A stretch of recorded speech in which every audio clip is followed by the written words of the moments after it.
मांडा किस नदी पर स्थित है?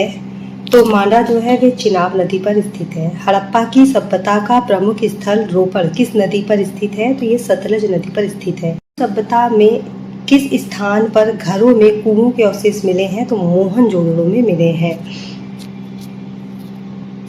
सिंधु सभ्यता की प्रमुख फसल कौन सी थी? तो जौ एवं गेहूं थी। हड़प्पा की समकालीन सभ्यता रंगपुर कहाँ है? तो सौराष्ट्र में है। हड़प्पा और मोहनजोदड़ो की खोज किसने की थी? तो सर जॉन मार्शल ने किया था। सिंधु सभ्यता के लोग सबसे ज्यादा किस देवता पर विश्वास करते थे? तो मातृशक्ति पर करते थे। हड़प्पा की सभ्यता में मोहरे किससे बनी थी? तो सेलखड़ी से बनी थी। किस स्थान से मृत्यु मुद्रा वाली स्त्री की काष्ठ मूर्ति प्राप्त हुई? तो मोहनजोदड़ो से प्राप्त हुई थी। मोहनजोदड़ो इस समय कहाँ स्थित है? तो वे सिंध पाकिस्तान में स्थित है। अद्वैतवाद का सिद्धांत किसने प्रतिपादित किया था? तो शंकराचार्य ने प्रतिपादित किया था। विशिष्ट द्वैतावाद का सिद्धांत किसने दिया था? तो रामानुज ने दिया था। गौतम बुद्ध का जन्म कब और कहाँ हुआ था? तो गौतम बुद्ध का जो जन्म है वे 563 ईसा पूर्व में लुम्बिनी में हुआ था, जो कि नेपाल में है। गौतम बुद्ध को ज्ञान की प्राप्ति कहाँ हुई थी? तो गया यानी बिहार में हुआ था।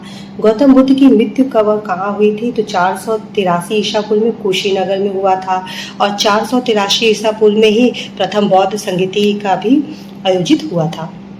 गौतम बुद्ध ने अपना पहला धर्मोपदेश कहाँ दिया था? तो सारनाथ में दिया था, जो कि उत्तर प्रदेश में है।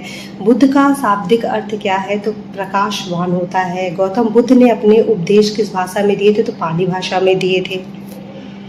जातक कथाएं किस धर्म से संबंधित है? तो जातक कथाएं जो है ये बौद्ध धर्म से संबंधित है। जैन धर्म के अनुसार कुल कितने तीर्थंकर हुए थे? 24 तीर्थंकर हुए थे।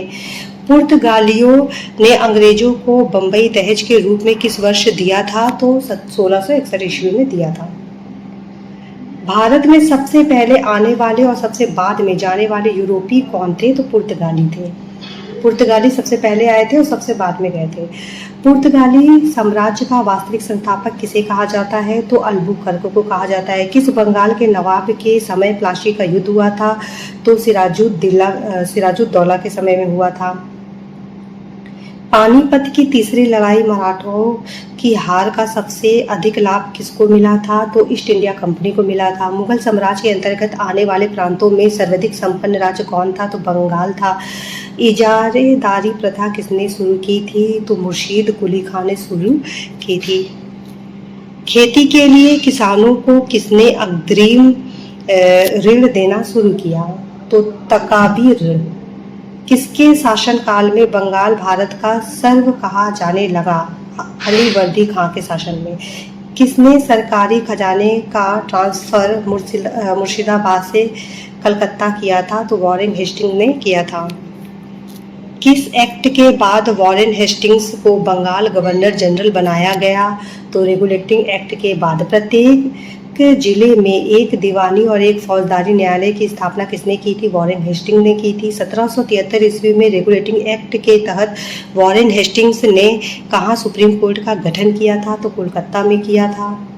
कोलकाता में किया था। The Asiatic society of Bengal की स्थापना किसने की थी? तो 1784 ईस्वी में विलियम जोन्स ने किया था। किस गवर्नर जनरल पर ब्रिटिश पार्लियामेंट में महाभियोग चलाया गया? तो वॉरेन हेस्टिंग्स। बाद में इसे दोषमुक्त कर दिया गया था। किस एक्ट के विरोध के कारण वॉरेन हेस्टिंग्स पर महाभियोग चलाया गया था? तो पिट्स इंडिया एक्ट 1784 ईस्वी। इस एक्ट के विरोध में जब इसने इस्तीफा दिया और इंग्लैंड पहुंचा तो उस पर महाभियोग चला। बोर्ड ऑफ रेवेन्यू की स्थापना किसके काल में हुई थी? तो वॉरेन हेस्टिंग्स के काल में हुई थी।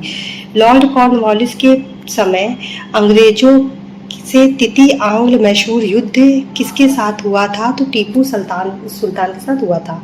स्थायी बंदोबस्त कब और किसने की? तो 1793 ईस्वी में लॉर्ड कॉर्नवालिस ने किया था। लॉर्ड कॉर्नवालिस ने जिला फौजदारी न्यायालयों को समाप्त कर कौन सी अदालतें शुरू की थी?